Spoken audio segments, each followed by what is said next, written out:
700 manhole के ढक्कन चोरी कर लिए गए हैं। डिप्टी कमिश्नर रावलपिंडी का इंकशाफ। अवाम चोरों और बगैर ढक्कन मैनहोल्स की निशानदेही करें। तफसील क्या है, बाबर मलिक बता रहे हैं। बंदों को इंसान बनाओ। ये बंदे हैं सारे, ये अभी इंसान नहीं है। सबसे पहले इनको इंसान बनना सीखना चाहिए। क्या बात है? पहला सबक, इनको लकीर में एक लाइन में क्यों में कैसे खड़े होना। एक बंदा दुर्रे में से किसी को जिम्मेदारी दे दो कि दुर्रा पकड़ के इसको ये बताओ कि ये लाइन है और इस क्यू के अंदर से लाइन से तुमने काटना नहीं है, आगे नहीं। पहला काम ये बताओ और उसको बोले जो मिलना है वो सबको मिलेगा बराबर। लाहौर में 10,000 मैनहोल, लाहौर में 10,000 मैनहोल यानी 10,000 जो गटर्स के ढक्कन हैं वो पाकिस्तान के लोगों ने चोरी कर लिए। और जानते हैं ये ढक्कन चोरी क्यों हो रहे हैं? ये सिर्फ लाहौर की कहानी हम आपको दिखा रहे हैं, जूम इन करके दिखा दीजिए। 10,000 मैनहोल, ये जो ढक्कन लगे होते हैं ना गटर पे, 10,000 मैनहोल। सही, मासूम बच्चे लो मिडिल क्लास के वो मैनहोल्स में गिरते हैं, फिर लाश बरामद होती है। वो प्लाजा नहीं है। अच्छा, अवाम का भी देखो, ये अवाम का भी जैसा हुस्न इंतखाब वैसा ही उनका अंजाम। इस तरफ मेरे दोस्तों ने, मुझे खुशी हुई बहुत ज्यादा। भर में अहकाम जारी किए गए हैं कि इस कोताही को नहीं छोड़ा जाएगा। ये बताइएगा कि रावलपिंडी की ओवरऑल सिचुएशन क्या है? पिछले साल में अनकवर्ड मैनहोल कवर्स हमने 7100 लगाए, उसमें से 6700 चोरी हुए हैं। टीमें लगी हुई हैं, उनको कवर भी कर रही हैं, ISCO, SNGPL, PTCL कुवैत के अंदर, जिसकी वजह से पाकिस्तान के वहाँ पे एक इमेज ये बना हुआ है कि वहाँ पे पाकिस्तानी भिखारी और ड्रग स्मगलर आते हैं। ये ब्रांड वहाँ पे एक्सपोर्ट कर रहे हैं। इसी चीज को ये प्रमोट कर रहे हैं। चाहिए इनको कि भाई रेल ग्रोथ की तरफ आए। रेल ग्रोथ की तरफ आएंगे तो ज्यादा से ज्यादा जो है ना वो एक्सपोर्ट हमारी अगर इंक्रीज होगी।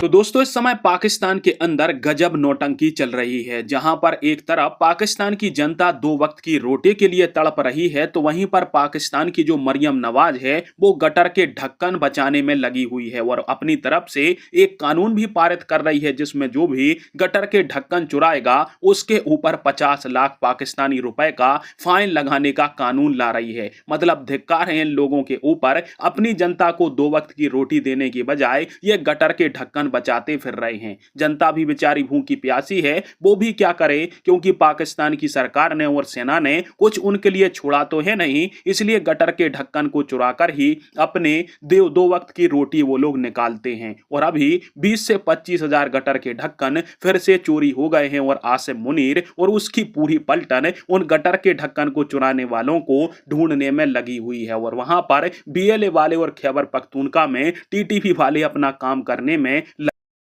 700 मैनहोल के ढक्कन चोरी कर लिए गए। डिप्टी कमिश्नर रावलपिंडी का इंकशाफ। अवाम चोरों और बगैर ढक्कन मैनहोल्स की निशानदेही करें। तफसील क्या है, बाबर मलिक बता रहे हैं। रावलपिंडी के मुख्तलिफ मकामात पर दौरा किया है डिप्टी कमिश्नर रावलपिंडी ने, और मेन होल्स के ढक्कन हैं, जो नाले हैं, उनके इंस्पेक्शन के साथ साथ शहर में जारी तरक्याती कामों का भी जायजा लिया गया। ताहम मेन होल्स का मासूम बच्चे लो मिडिल क्लास के वो मैनहोल्स में गिरते हैं, फिर लाश बरामद होती है। वो प्लाजा नहीं है। अच्छा, अवाम का भी देखो, ये अवाम का भी जैसा हुस्न इंतखाब वैसा ही उनका अंजाम। इस तरफ मेरे दोस्तों ने, मुझे खुशी हुई बहुत ज्यादा। ये इशारे अवाम के भी उन्होंने, आमिर साहब ने गालिबन किया। अच्छा, हमारा इज्तिमाई कैरेक्टर क्या है, हमारा हम सब का। इस पूरे मुल्क में कोई चैनल चला शुरू कर दे, इक्तसादी बर्बादी फलाना टमकाना, हर बंदा बोलता।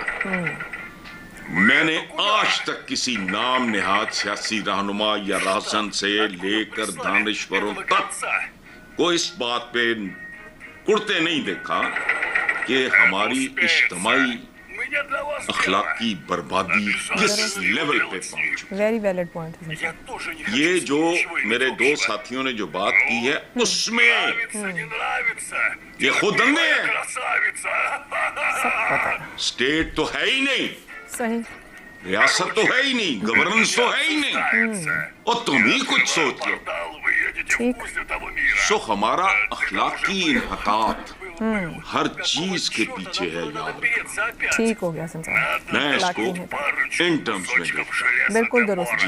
कुवैत के अंदर जिसकी वजह से पाकिस्तान के वहाँ पे एक इमेज ये बना हुआ कि वहाँ पे पाकिस्तानी भिखारी और ड्रग स्मगलर आते हैं, ये ब्रांड वहाँ पे एक्सपोर्ट कर रहे हैं। इसी चीज को ये प्रमोट कर रहे हैं। चाहिए इनको कि भाई रेल ग्रोथ की तरफ आए, रेल ग्रोथ की तरफ आएंगे तो ज्यादा से ज्यादा जो है ना वो एक्सपोर्ट हमारी अगर इंक्रीज होगी, और दूसरा इम्पोर्ट एक्सपोर्ट जब इंक्रीज होने शुरू होती है ये इम्पोर्ट्स को भी इंक्रीज कर देते हैं, तो जो आपका सरप्लस की तरफ आने होता है या कम डेफिसिट की तरफ आना हो जाता है वो फिर इसके बाद आपका जो है वो बैलेंस ट्रेड बैलेंस जो है वो और इंक्रीज हो जाता है। तो ये लास्ट में ये बताएं कि आपने टेक्सटाइल की बात की कि पाकिस्तान की अभी टेक्सटाइल इंडस्ट्री है जो ओवरऑल एक्सपोर्ट में से 60% उसका हिस्सा है। अभी जो इंडिया और EU का फ्री ट्रेड एग्रीमेंट हुआ है उसकी वजह से पाकिस्तान की टेक्सटाइल इंडस्ट्री को क्या झटका लगेगा? इम्पैक्ट पड़ेगा इसके अंदर, बहुत बड़ा डैमेज पड़ेगा इसके अंदर, क्योंकि जो थोड़ी बहुत भी अगर एक्सपोर्ट जो थोड़ा बहुत भी अगर कंपटीशन पाकिस्तान कर रहा है जो हमारी नेबरिंग कंट्रीज के अंदर GSP प्लस स्टेटस की वजह से, जिसपे जो है वो स्पेशली इंडिया के साथ जो मेन कंपटीशन है, बाकी कंट्रीज जो है वो ग्रोथ कर रही हैं, लेकिन हम जो है वो इस वक्त सेटबैक की तरफ जा रहे हैं। इवन हमें अब जो है ना वो और सेटबैक फेस होगा जब से जो अपना यूरोप ने एग्रीमेंट किया इंडिया के साथ, और भी जो है वो जो ड्यूटीज हैं या टैक्सेस हैं वहाँ पे उन्होंने कम कर दिए हैं उनकी इम्पोर्ट्स पे। तो यहाँ पे बिल्कुल 0% टैरिफ हो गया। बिल्कुल जब ये टैरिफ्स कम हुए वहाँ पे तो डेफिनेटली जो प्रायोरिटी है यूरोप की वो फिर पाकिस्तान से हट के जो है वो डाइवर्ट होगी इंडिया के ऊपर, और सारे के सारा फिर वहीं से एक्सपोर्ट होगा। मतलब आगे हमारा जब तक गवर्नमेंट अभी इनको चाहिए कि मजीद ऐसी कोई चीज़ करे, कोई फौरन जो है ना वो पॉलिसीज इम्प्लीमेंट करनी पड़ेंगी। बंदों को इंसान बनाओ। ये बंदे हैं सारे, ये भी इंसान नहीं है। सबसे पहले इनको इंसान बनना सीखना चाहिए। क्या बात है? पहला सबक, इनको लकीर में एक लाइन में क्यों में कैसे खड़े हैं। एक बंदा दुर्रे ही नहीं में से किसी को जिम्मेदारी दे दो कि दुर्रा पकड़ के इसको ये बताओ कि ये लाइन है और इस क्यूब के अंदर से लाइन से तुमने काटना नहीं है आगे। पहला काम ये बताओ, और उसको बोले जो मिलना है वो सबको मिलेगा, बराबर मिलेगा, और ये यकीन कर लें आपके वहां पे जो बंदा देने वाला है वो भाग के चला नहीं जाएगा।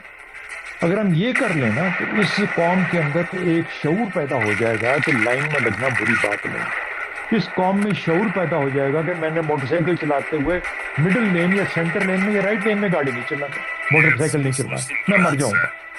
यहाँ पर मौत अब कोई माने नहीं रखती। यहाँ पर कहता है वो दौड़ लगी हुई है कि मैं किस तरीके से अपना जो स्पेस है उसको कैसे कंट्रोल कर सकता हूँ।